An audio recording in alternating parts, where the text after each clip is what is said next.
When the power of love beats the love of power, the world knows peace. July 2, 2026 ஒரு Russian கப்பல் 1453 அடி நீளமுள்ள state empire பில்டிங்ல இந்த கோட்ஸோட போயிட்டு ப்ரொபோசல் பண்ணிருக்காங்க. பாக்கிறதுக்கே பயங்கரமா இருந்துச்சு. இந்த மாதிரி பண்றதுக்கு ஒரு முரட்டு தைரியம் வேணுங்க.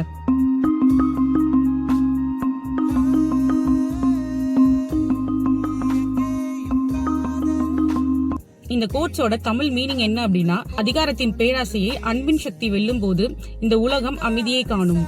இன்னைக்கு ஜூலை 4 சரியா 13 வருஷத்துக்கு முன்னாடி தர்மபுரி சிவாடி ஸ்டேஷன்ல ஒரு பையனோட பாடி கிடைக்குது. அந்த பையன் பேரு இளவரசன்.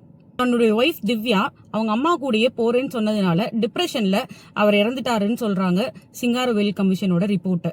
அவர் டிப்ரெஷனால இறந்துட்டாருன்றது உண்மை இல்லைங்க. அக்டோபர் மாசம் 2012 அவங்களுக்கு கல்யாணம் நடக்குது. கல்யாணத்துக்கு அப்புறம் திவ்யாவும் இளவரசனும் ரொம்ப அழகான வாழ்க்கையை வாழ்ந்துட்டு இருக்காங்க. ஆனா நம்ம ஃபயர்குல் ஆட்களுக்கு காதல் திருமணம் பண்ணா நம்ம ஃபயர்குல் ஆட்களுக்கு எப்படிங்க பொறுக்கும்? வேற யாரும் இல்லைங்க, நம்ம அக்னிச்சட்டியோட ஆட்களுக்கு பொறுக்கலங்க. என் சமூக பெண்களை எங்கள் வீட்டுக்குள் புகுந்து மானபங்கம் செய்தால் அதை பார்த்துக்கிட்டு சும்மா இருக்காத வெட்டா அப்படின்னு. என்ன தப்பு இதுல? சட்டத்தை கையில் எடுத்துக்கோன்னு சொன்னா நீ சட்டத்தை தான் கையில் எடுக்கலாம். சரியா இல்லைன்னா நாங்க அருவாள் எடுப்போம். என்ன செய்ய முடியும்? என்ன செய்ய முடியும்? ஒன்னும் பண்ண முடியாது.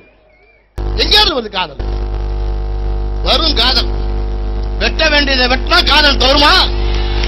அக்னிச்சட்டி ஆட்கள் பஞ்சாயத்து பண்றோம்னு சொல்லி இறங்கி 2 ஊருக்குள்ளேயும் சண்டை முட்டி விட்டாங்க. இளவரசனோட ஊரையே வந்துட்டு நொறுக்கிட்டாங்க. கிட்டத்தட்ட 1500 பேரை வந்து இறக்கி அந்த ஊரையே நாசம் பண்ணிட்டாங்கன்னு ரிப்போர்ட்ல சொல்றாங்க. பேச்சுவார்த்தையில திவ்யாவோட அப்பா நீ வீட்டுக்கு வந்துருமா எங்க கூட இருன்னு சொன்னதுக்கு திவ்யா நான் இளவரசன் கூட தான் வாழப்போறேன்னு சொல்லிட்டாங்க.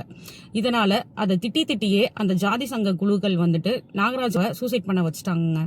திவ்யாவோட அப்பா இறந்ததுக்கு அப்புறம் அவங்க அம்மா வந்துட்டு திவ்யாவுக்கு ஒரு நாள் கால் பண்றாங்க, வீட்டுக்கு வர சொல்றாங்க. அம்மா வீட்டுக்கு போன திவ்யா அதுக்கப்புறம் இளவரசன் கூட சேர்ந்து வாழலன்னு சொல்லிட்டாங்க.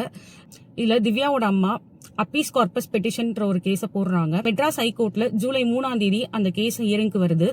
திவ்யா நான் என் அம்மா கூடயே வாழ போறேன், என்னால வந்துட்டு எங்க அப்பா இறந்துட்டாங்க, இதுக்கு மேலேயும் இந்த 2 சமுதாயத்துல வந்துட்டு சண்டைகள் சச்சரவுகள் வரக்கூடாதுன்னு சொல்லிட்டு நான் எங்க அம்மா கூடயே போறேன்னு சொல்லிட்டாங்க.